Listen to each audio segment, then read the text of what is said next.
언젠가 한탄강변을 걸으면서 이런 기분 좋은 상상에 잠겼습니다. 주먹만한 다이아몬드를 주우면 얼마나 좋을까?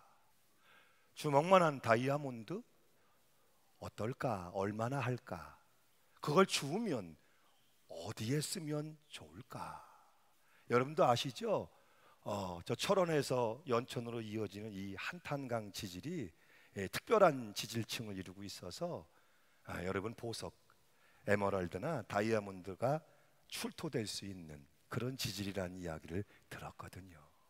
실제로 세계 역대 세 번째로 큰 1098캐럿 다이아몬드 원석이 아프리카의 보츠와나라는 지역에서 발견이 돼가지고 화제가 됐어요. 아이들 주먹만한 다이아몬드인데 그 가치가 자그마치 600억. 놀라지도 않으세요? 600억이나 한다는 그 기사를 보면서 야, 이거 다이아몬드 주스로 아프리카로 가야 되는 거 아니냐, 그런 농담을 해본 적도 있습니다. 여러분, 금보다 다이아몬드보다 귀한 하나님이 주시는 축복이 여러분으로 수지맞게 하시기를 간절히 축원합니다. 어느 날 한 부자 청년이 예수님을 찾아왔어요. 그리고 진지하게 영생에 대해서 묻습니다. 선생님, 내가 무엇을 하여야 영생을 얻을 수 있겠습니까? 중요한 질문이죠. 일생일대의 기회예요. 왜냐하면 생명의 주인이신 예수님 앞에 섰으니까. 하나님의 계명을 잘 지켜 행하라 하시는 주님의 말씀을 듣고는 너무나 당당하게 내가 그 모든 것을 다 지켜 행했는데 무엇이 부족한가요? 라고 되묻고 있는 이 청년에게 예수님이 결론적으로 이런 말씀을 주세요. 내가 온전하고자 할진대 내 소유를 팔아 가난한 자들에게 주라. 그리하면 하늘에서 보화가 내게 있으리라. 그리고 와서 나를 따르라 하고 말씀하셨어요. 그랬더니 그 청년이 근심하며 돌아갔습니다. 여러분, 그 청년은 이 주님의 말씀 앞에서 과연 무엇을 근심했던 것일까요? 성경은 그 근심의 이유를 이렇게 적어주고 있어요. 그 청년이 재물이 많음으로 라고 적고 있어요. 이 청년의 가슴을 채우고 있던 것, 이 청년의 삶을 가득 채우고 있던 것, 그래서 가장 중요한 어느 순간 이 청년으로 하여금 결정하게 만들고 움직이게 만들었던 바로 그것, 재물이 많음으로. 재물이 이 청년을 근심하게 하고 돌아서게 했다는 거예요. 오늘 주님은 이 문제에 대해서 말씀하고 계신 거예요. 너희를 위하여 보물을 땅에 쌓아두지 말라. 거기는 좀과 동록이 해하며 도둑이 구멍을 뚫고 도둑질 하느니라. 오늘 주님은 보물이라는 말씀을 꺼내시면서 우리가 정말 중요하게 여기는 것들, 사람 따라 조금씩 다르겠지만 돈, 명예, 권력, 권세, 지식, 지위, 인기, 혹은 쾌락이나 취미나 건강이나 자존심까지 우리가 정말 중요하게 여기고 인생을 두고 끊임없이 추구하며 인생을 걸고 있는 바로 그 말 그대로 보물, 내 인생의 가치, 이 문제에 대해서 오늘 예수님은 실제적인 이야기를 시작하시는 거예요. 여러분, 돈이라는 것은 결코 쉽지도 간단하지도 않은 문제죠. 돈, 물질, 재물, 이건 결코 간과할 수 없는 문제예요. 왜냐하면 우리 마음 중심에 담겨지는 가치관 혹은 인생관을 대변하고 있는 문제이기 때문이죠. 그래서 여러분, 사람들이 돈 많은 부자를 가리켜서 잘 사는 사람이다, 돈 없는 사람 가리켜서 못 사는 사람이다, 너희 집은 얼마나 부자냐, 잘 사냐, 얼마나 못 사냐, 가난하냐 하고 부르고 물을 정도로, 물론 그런 표현은 정당하지는 않은 표현이에요. 돈이 많이 있다고 꼭 성공적인 인생을 사는 것이 아니고, 가난하다고 해서 실패하는 인생을 사는 것은 아니니까 말이죠. 그러나 이 우리가 중요하게 여기는 보물의 문제를 두고 오늘 주님은 분명하고 명확한 말씀을 시작하고 계신 거예요. 말씀이 시작되는 19절 말씀 한 번 더 여러분 확인하며 함께 읽어보겠습니다. 시작.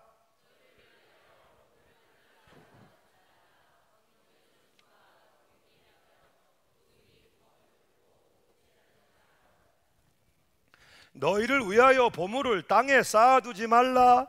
뭔가를 우리에게 금하고 계세요. 주님이 오늘 우리에게 금지하고 계시는 것은 무엇일까요? 이 부분을 명확하게 이해하기 위해서 존 스토트는 그의 책 산상수훈에서 그러면 주님이 우리에게 금지하지 않으시는 것이 뭔지를 보면 진짜 금지하고 있는 것이 뭔지를 우리가 더 분명하게 명확하게 알 수 있지 않겠느냐 하면서 세 가지를 말해요. 주님이 우리에게 금지하지 않는 것, 첫째는 소유를 금지하시지 않는다는 것이죠. 성경은 단 한 곳도 사유재산, 여러분의 소유를 금지하시는 대목이 없습니다. 소유, 재산을 금하시지 않아요. 둘째로 우리가 우리의 인생을 두고 미리미리 저축하고 대비하는 것을 그리스도인들에게 금하시지 않아요. 여러분은 저축을 들 수도 있고 보험을 들 수도 있고, 오히려 성경은 잠언에서 개미를 비유하며 열심히 일해서 준비하라고, 대비하라고, 저축하라고 우리에게 오히려 가르치고 있지요.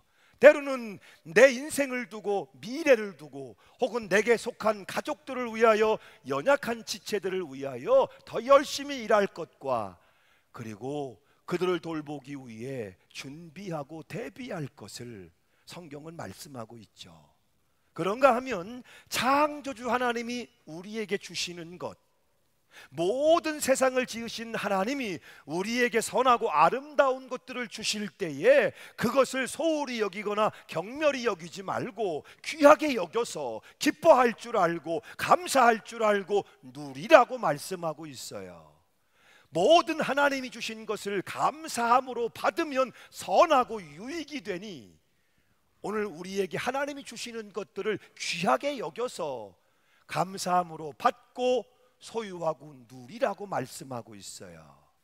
결국 오늘 주님이 분명히 무엇을 금하고 계시는데, 금하지 않는 것은 우리로 하여금 소유, 재산을 가지는 것을 금하지 않고, 미리미리 준비하고 대비하는 것도 금하지 않고, 하나님이 주신 것을 귀하게 여겨 누리는 것을 금하고 계시지는 않는다는 사실이에요.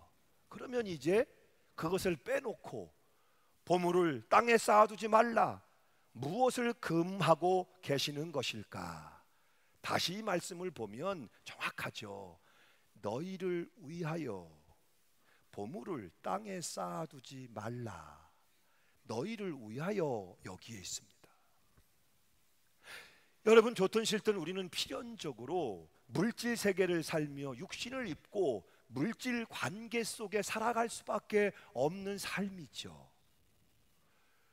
결국 우리는 오늘도 물질 관계 속에서 물질 관계, 대물 관계를 이루어가며 살 수밖에 없는데, 중요한 것은 그 물질을 대하는 우리의 내면, 우리의 동기가 중요하다라는 거예요. 하나님은 우리의 아버지십니다. 하나님은 봄, 여름, 가을, 겨울 언제나 우리에게 신실하신 하나님이십니다. 일용할 양식을 허락해 주시는 아버지십니다. 저 이스라엘 백성들이 광야를 지날 때, 개인적으로 말하자면 저 다윗이나 혹은 위기 가운데 처했던 다니엘까지도 세밀하게 살피시고 모든 것을 공급하시며 책임지시는 아버지 하나님을 우리는 믿습니다. 그런데 그 믿음이 문제가 생겨서 아버지를 신뢰하지 못하는 불신앙 때문이든 혹은 지나친 이기적인 욕심 때문이든 그래서 돈에, 물질에 집착하고 연연하고 그걸 땅에 쌓기 위해, 이런 삶의 태도를 주님은 경계하시고 금지하고 계시는 거예요. 어디까지가 불신앙적인 동기냐, 이기적인 동기냐? 그럼 그리스도인이 재물을 쌓고자 할 때 적정선이 어디냐 하는 문제는 또 다른 문제로 남지만, 오늘 말씀을 통해 분명히 주시는 것은 보물의 문제는 그 양이 얼마나 많으냐 적으냐의 문제가 아니고 우리 마음 중심의 문제, 내 삶의 기준의 문제라는 것을 말씀하고 계시는 거예요. 너희를 위하여 보물을 땅에 쌓지 말라. 이것이 우리 마음 중심의 문제고 내 삶의 기준의 문제라면, 그런 관점에서 오늘 말씀을 정확히 들으면 여러분, 돈의 문제에 대한 정말 중요한 몇 가지 주님의 교훈을 우리가 얻게 된다는 것이죠. 첫째는 한번 따라해 보시겠습니다. 돈은 믿을 만한 것이 아니다. 19절의 하반절 말씀이죠. 좀과 동록이 해하며 도둑이 구멍을 뚫고 도둑질 하느니라. 어때요 여러분? 요즘같이 어려운 시대, 경제적으로 어려운 시대에 우리가 주위에서 비일비재하게 경험하는 사건 아니겠습니까? 나름대로 사업이 잘 나가던 사람인데 어느 순간 탁 걸려 넘어지는 순간, 부도 났어요 하는 순간, 그렇죠? 그는 모든 재산을 도둑 맞고 말지요.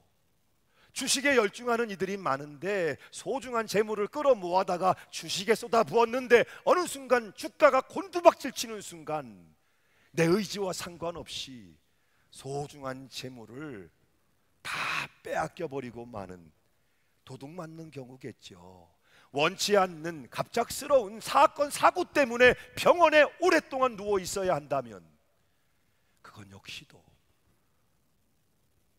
우리의 소중한 것들이 도둑 맞는 경우가 될 것이고, 내가 받는 월급은 안 올라가는데, 내가 받는 월급은 늘 똑같은데 요즘같이 인플레이션이 심하고 물가가 막 치솟아 오르면, 그렇죠, 살기는 점점 어려워질 수밖에 없고 도둑 맞는 것이 될 수밖에 없겠죠. 무슨 얘기예요?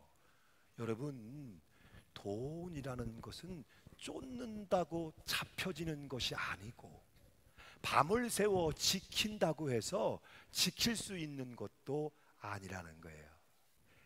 지나가는 거고 변해가는 거고 사라지는 거고 있다가도 없기도 하고 없다가도 있기도 하고, 결국 돈은 우리에게 필요의 대상이지 믿음, 신앙의 대상은 아니다 하는 거예요. 둘째로 따라해 보시겠습니다. 돈에 대한 집착은 우리 눈을 나쁘게 한다. 눈이 나쁘다. 그러면 구별할 수 있어요, 없어요? 분별할 수 있어요, 없어요? 우리 눈이 나쁘다 하면 온몸이 어두워요. 소중한 삶을 두고 잘 판단하고 분별하고 결정하고 선택할 수가 없어요. 성실한 거 좋아요. 열심히 사는 거 좋아요. 그런데 인생을 성공적으로 살길 원한다면 필수적인 것이 잘 보고 잘 분별하고 판단하는 것, 소위 정견, 바로 보는 것과 선견, 앞서 보는 것, 이것이 있을 때 여러분의 성실과 열심은 성공적으로 축복자의 삶을 열어갈 수 있다는 거예요. 그래서 여러분, 우리가 바둑을 둘 때, 장기를 둘 때 흔히 경험하는 거잖아요. 바둑을 뒀다 하면, 장기를 뒀다 하면 지고 패하는 사람에게 이유가 있죠. 자꾸만 선수를 둬야 되는데 후수를 둬. 자꾸 후수를 두는 것도 모자라 생각 끝에 악수를 자꾸 두면 아무리 열심히 아무리 집중해도 결코 바둑과 장기의 하수를 벗어날 수가 없는 것이죠. 그래서 여러분, 내가 직접 둘 때보다 훈수를 둘 때 훨씬 잘 보이고 훨씬 실력이 높아지는 이유는 뭐예요? 욕심이 눈을 가리기 때문에, 승부욕이 눈을 가리기 때문에, 그 욕심이 어둡게 하기 때문에, 분별력을, 판단력을, 수를 보지 못하게 만들기 때문에 하수의 실패자가 될 수밖에 없다는 거예요. 이처럼 땅에 보물을 쌓는 사람은 인생의 하수다. 오늘 말씀에 22절, 23절에 그 말씀을 하고 계신 거예요. 함께 읽습니다. 시작.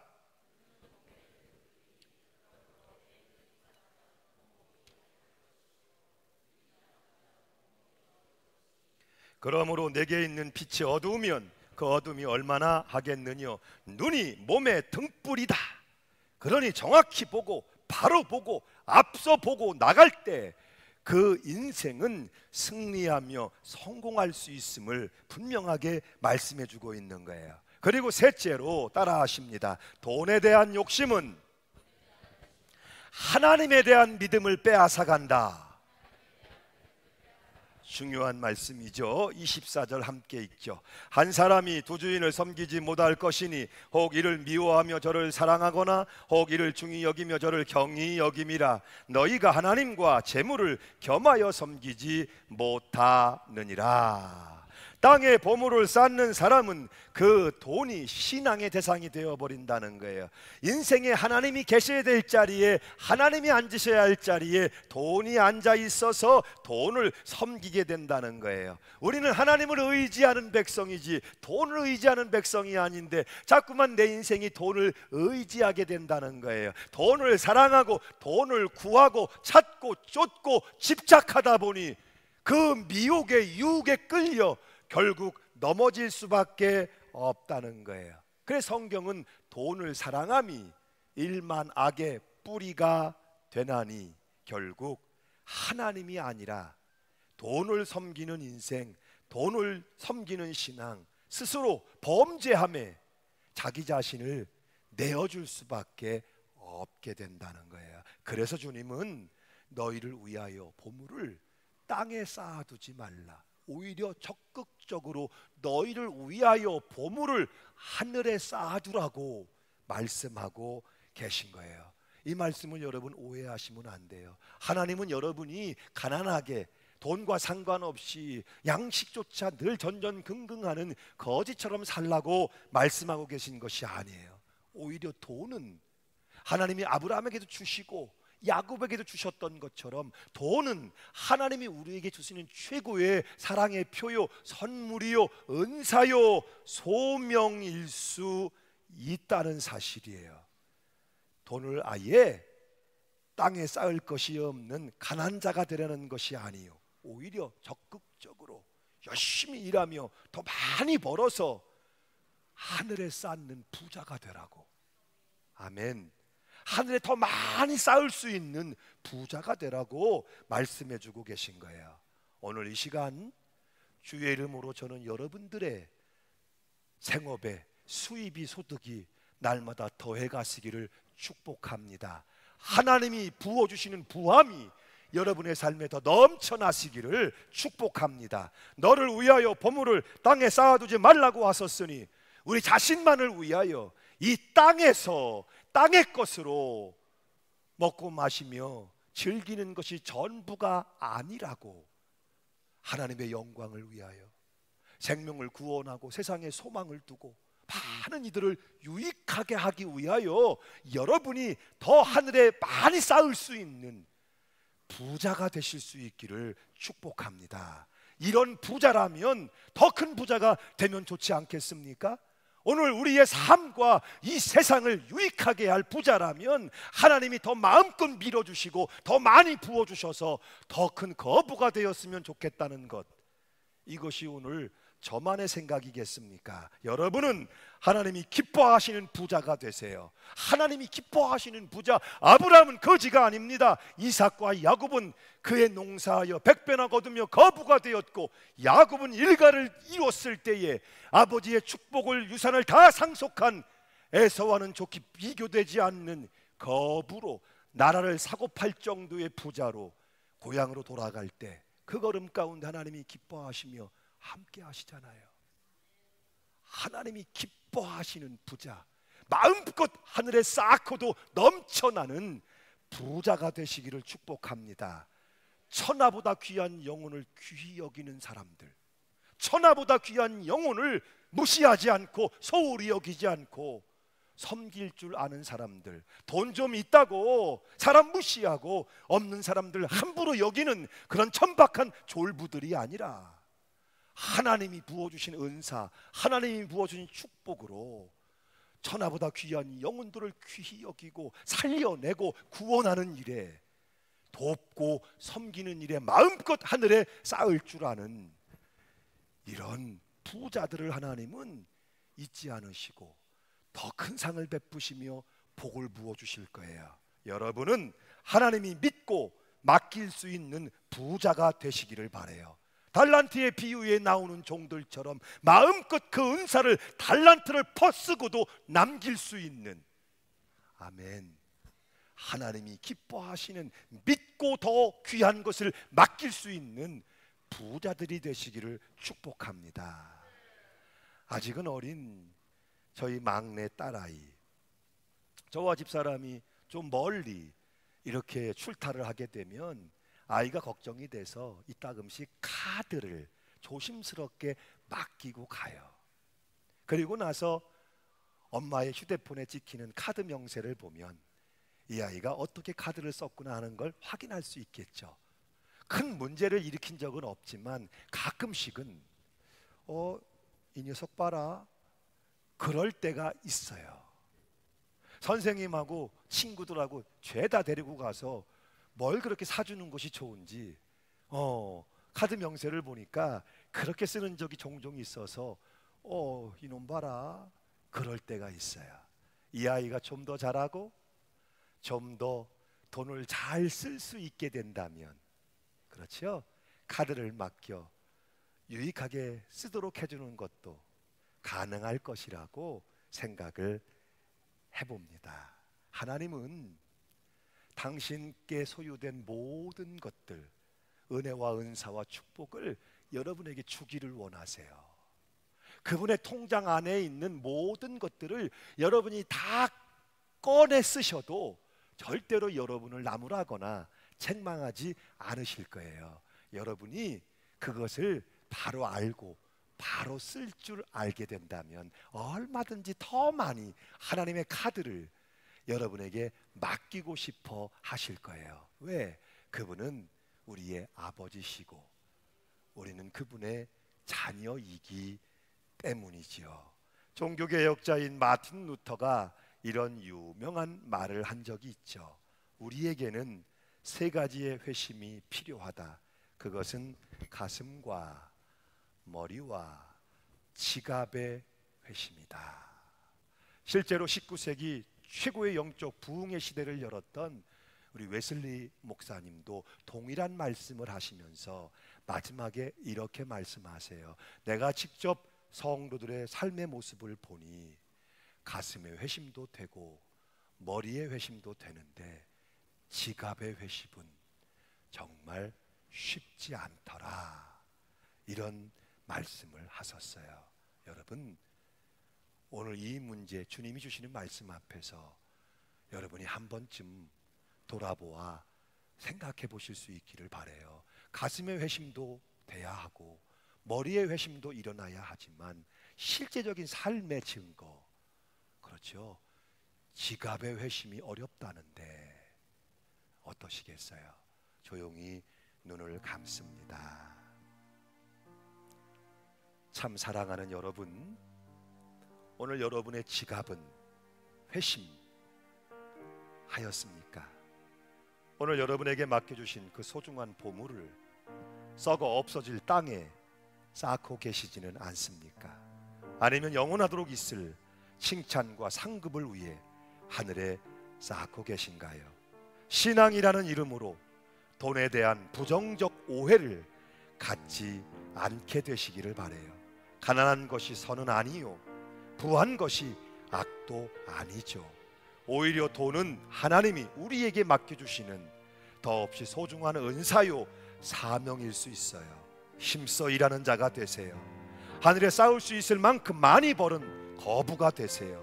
물이 높은 곳에서 낮은 곳으로 흐르듯이 그 부가 흘러나가 약한 자로 강하게 하고 가난한 자로 부하게 하고 눈먼 자를 보게 하고 갇힌 자를 자유케 하는 생명을 살리는 일에 쓰여지게 하세요. 우리 하나님께서 영광을 받으실 거예요. 기뻐하실 거예요. 더 귀한 것으로 복된 것으로 여러분에게 맡겨주시며 부함으로 하늘에 쌓는 여러분 생애가 되도록 인도해 주실 거예요. 사랑하는 여러분, 잊지 마십시오. 내 보물이 있는 곳에 내 마음도 있느니라. 이 말씀은 영원한 진리입니다. 일어나셔서 결단하고 찬양합시다.